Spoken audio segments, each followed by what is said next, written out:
Video games have been a staple of culture for over 35 years, with games being used more and more each day. They are even being used to teach students in classrooms. For more on this, we go to Tom Kalinske, former CEO of Leapfrog. So how has the use of video games in education changed throughout the years? Well, I think initially there wasn't much use for video games in education. That changed the late 1990s, maybe 2000, it started to change. I certainly had a big hand in that because I wanted to use I saw how involving video games were and how interesting they were and how much fun they were. And my premise was, why can't curriculum in education be as interesting and involving as video games? And so that was one of the premises that I had after I left Sega and I joined Knowledge Universe and had all this money from Mike Milken and Larry Ellison to invest in education technology companies. And of course, the first one we did, or second one we did actually, was Leapfrog, where we started using video game technology after we had developed a product called the Leap Pad, which was essentially a pad, like a not quite as good as an Apple Pad, but a pad that kids could view content on. And we did a lot of it in game form. So we basically gamified an awful lot of curriculum. And the way we did this was we started with the educational needs. And we actually, a lot of what we did, people don't know this, but it was invented by Stanford University professors. In fact, the dean of the Graduate School of Education at Stanford at the time was a guy named Dr. Robert Calfee. And he actually did a lot of the work on early reading skills that we implemented. And so we'd say, okay, what do kids need to learn first? And of course, it would be the letter sounds, the phonics sounds, the CVC sounds, combining T and H together and T and S together, and what sounds do they make? And so let's teach those things. And so we would put it into a game form, and that's what we did. Now, I guess you could say before we were doing things like that, you had PC products like Oregon Trail, the Minnesota company, that was teaching essentially geography and critical thinking skills. But it wasn't as widely done as it became more recently. I'm now no longer involved with Leapfrog or with too many education companies, but one of the ones I really loved, I was on the board of Cambium Learning Group for many, many years, and they have a subsidiary called Explore Learning out of the University of Virginia. A professor there founded the company. And basically what they do is they make science and math fun and interesting through video games. And you can go to their website and see some of the stuff they do. I think there's one that I really like on the teaching the digestive system. And you'd think that'd be kind of boring. Well, they made it really fun. And they did it by making it a video game. You learn all the different aspects of the digestive system from your mouth and your esophagus and your stomach and your pancreas and your intestine and all that. And if you put the parts together in the wrong way, it's quite humorous.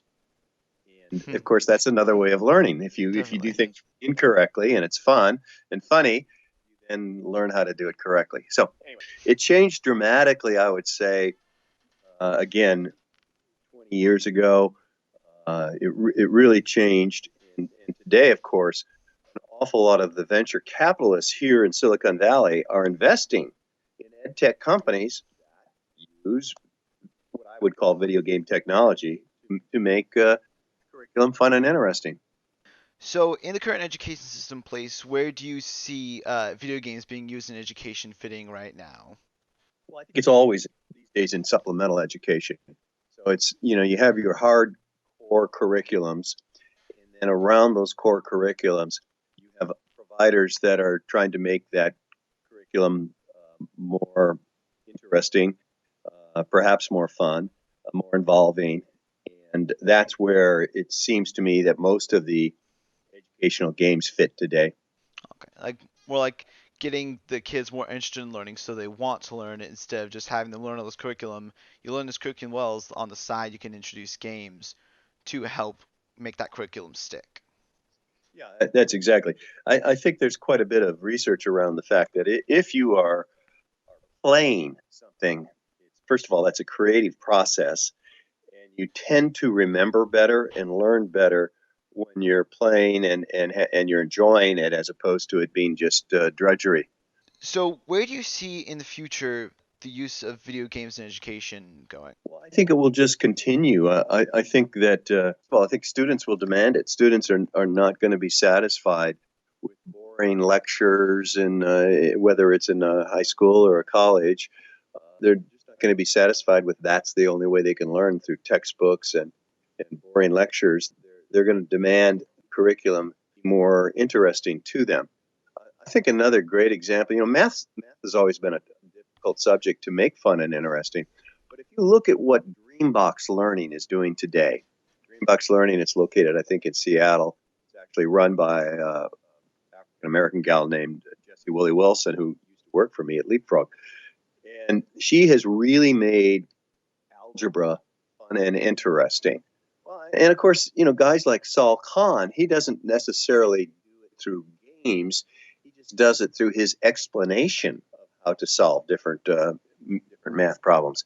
But it's kind of the same idea, though. Make it more fun and interesting, make it playful, and I think that's where we'll see a lot more going on in curriculum. Finally, get more kids like interested in learning like, through video games instead of just all these boring structure systems. Like have the education system sort of introduce more games to help people learn. With how they've been doing the Minecraft Education Edition that was released. Right. I mean, Minecraft, of course, is a great example of that.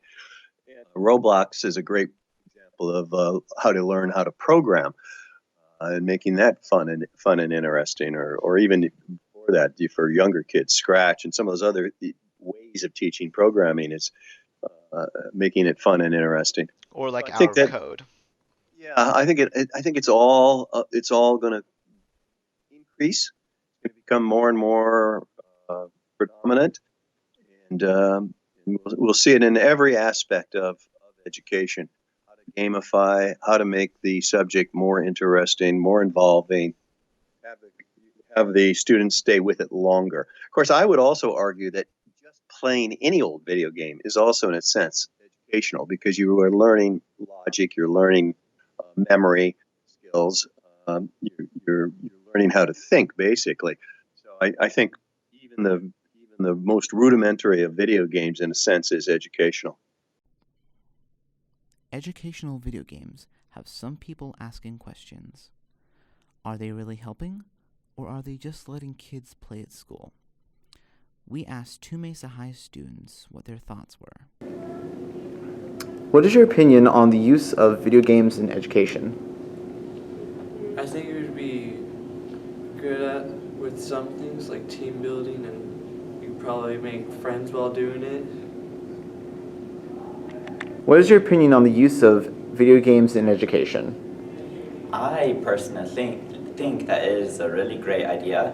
Actually, in my biology class last year, I was able to do a project on Minecraft, and it was really fun. And I think it would be a good way to encourage kids to do assignments more.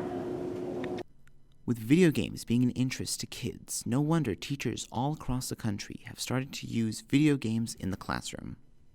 For JTV News, this is Joseph William Clausen, signing off.